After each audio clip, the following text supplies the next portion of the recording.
Movie की शुरुआत हुई एक लैब को दिखाने से, जहाँ एक इन्फेक्शन की वजह से बहुत सारे लोग मारे गए थे। कुछ छिपकलियाँ भी थी जो उस इन्फेक्शन की वजह से मरकर दोबारा जिंदा हो रही थी। इस लैब में एक डॉक्टर भी था जो अपनी बेहोश बेटी को इंजेक्शन देने जा रहा था, जो उसने अपने एक्सपेरिमेंट से बनाया था। इससे पहले वो ऐसा कर पाता, यहाँ एक औरत अपने कुछ साथियों के साथ आ जाती है और उस डॉक्टर साइंटिस्ट को ऐसा करने से मना करती है। फिर कहने लगी कि आप एक्सपेरिमेंट की वजह से बहुत सारे लोग मारे जा रहे हैं, ये इन्फेक्शन आपके एक्सपेरिमेंट की वजह से बढ़ता जा रहा है, तो आप अपनी बेटी को भी सुकून से मरने दीजिए। तब डॉक्टर कहता है कि इस बार मैं अपने एक्सपेरिमेंट में पास हो गया हूँ, मैंने एक कामयाब फॉर्मूला बना लिया है, इसलिए मैं अब पीछे नहीं हट सकता। ये बोलकर वो अपनी बेटी को इंजेक्शन जैसे लगाने लगा, उस औरत का साथी ऑफिसर डॉक्टर को शूट कर देता है, जिससे वो जख्मी होकर नीचे गिर जाता है। अचानक ही पूरी बिल्डिंग बुरी तरह से हिलने लगी। इन्होंने जब बाहर देखा तो काफी बड़ा अर्थक्वेक जल्जला आ गया था, जिससे बिल्डिंग्स टूट टूट कर गिर रही थी और अब अचानक इनकी बिल्डिंग भी गिरकर तबाह हो गई। हर चीज तहस नहस हो जाती है।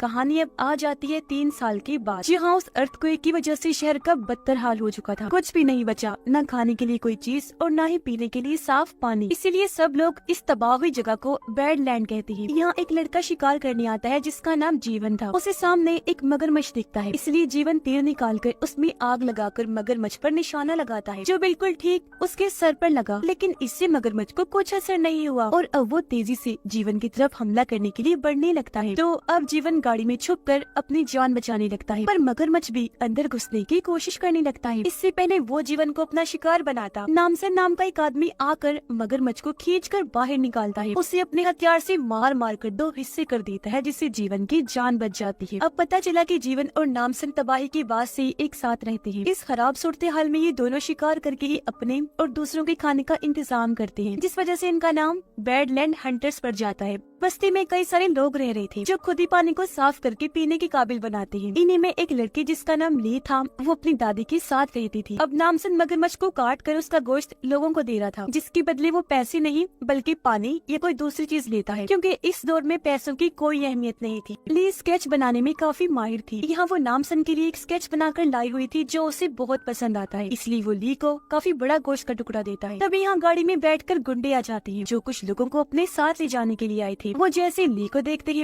उसे भी जबरदस्ती अपने साथ ले जाने की कोशिश करते हैं, जो देखकर जीवन उन्हें सबक सिखाने के लिए मारता है, पर वो काफी ज्यादा थी तो जीवन को पकड़ के उसे ही मारने लगती है। तो इसीलिए नामसन उन गुंडों से लड़ता है और क्योंकि काफी बहादुर था तो अकेला ही सब पर भारी पड़ता है, उठा उठा कर सबको पटक के मारता है। फिर गुंडे को कहता है कि जाकर अपने बॉस को कह देना कि इस इलाके में होशियारी नहीं करनी, ये इलाका नामसन का है, समझे। अब नामसन नाम सुनकर वो सारे गुंडे फौरन यहाँ से भाग निकलते हैं, जिसके बाद ली भी अपनी दादी को लेकर घर चली जाती है। थोड़ी देर बाद जब नामसन और जीवन भी वापस जाने लगे तो वो लेके घर के पास कुछ लोगों को जमा देखते हैं, जो देखकर फौरन लेके पास जाने लगे कि आखिर बात क्या है। दरअसल यहाँ एक औरत अपने कुछ साथियों के साथ आई हुई थी, जो खुद को टीचर बताती है। वो ली और उसकी दादी को लेने के लिए आई होती है। फिर बताने लगी कि गवर्नमेंट ने एक बिल्डिंग के अंदर लोगों के रहने खाने पीने का इंतजाम किया है। सबसे बड़ी बात, वहाँ पर साफ पानी भी है। हमें ये हुक्म मिला है कि नौजवान बच्चों को उनके मॉम डैड के साथ वहाँ लाया जाए, ताकि इंसानों की जवान नस्ल को बचाया जा सके। नामसन कहता है कि अगर साफ पानी है तो गुंडे भी तो हमला करते होंगे ना। तब औरत जवाब देती है कि उनको रोकने के लिए हमने बाहर सिपाही लगाए हुए हैं, तो कोई भी गुंडा उस बिल्डिंग में नहीं घुस सकता। हम वहाँ बच्चों को पढ़ाते जबकि उनकी मॉम डैड को काम देते हैं, और अगर कोई बूढ़ा हो तो उनका अच्छे से इलाज किया जाता है। अब ली टीचर से पूछती है क्या हम इन दोनों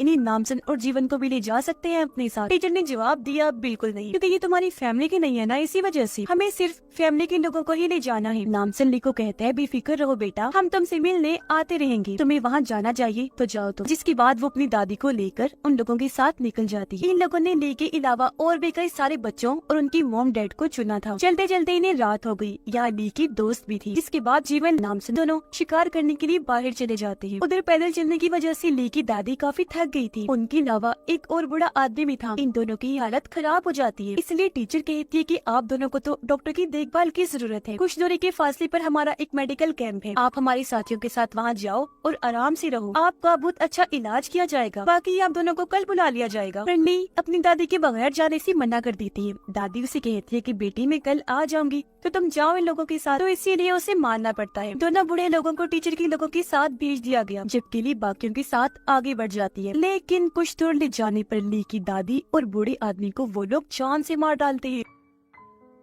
इसी बीच इत्तेफाक से यहाँ नामसन और जीवन भी शिकार के लिए आ जाते हैं। वो इन लोगों को ली की दादी को मारता हुआ देख लेते हैं। तब जीवन आगे बढ़ा उन्हें रोकने के लिए, पर वो उसी पर ही गोलियां चलाने लगते हैं। इसलिए अब नामसन उन सबको मार डालता है, पर वो मरे हुए लोग उठकर फिर से लड़ने लगते हैं, जिससे दोनों को हैरत हुई। पर इससे पहले वो लोग इन्हें मारते, एक लड़की आकर इनकी जान बचाती है। वो उन लोगों से लड़कर उनकी सर काट डालती है, तब जाकर वो मारे जाते हैं। पता चला कि वो लड़की एक फोर्स ऑफिसर है। इन्हें बताती है कि इन लोगों को सर काट के ही मारा जा सकता है, इसके अलावा इन्हें किसी भी तरीके से नहीं मार सकते। नामसन कहता है क्यों, आखिर क्या है ये लोग। इस पर फोर्स ऑफिसर बताना शुरू करती है कि जाहिर है अर्थक्वेक के बाद हालात बहुत ज्यादा खराब हो गए थे।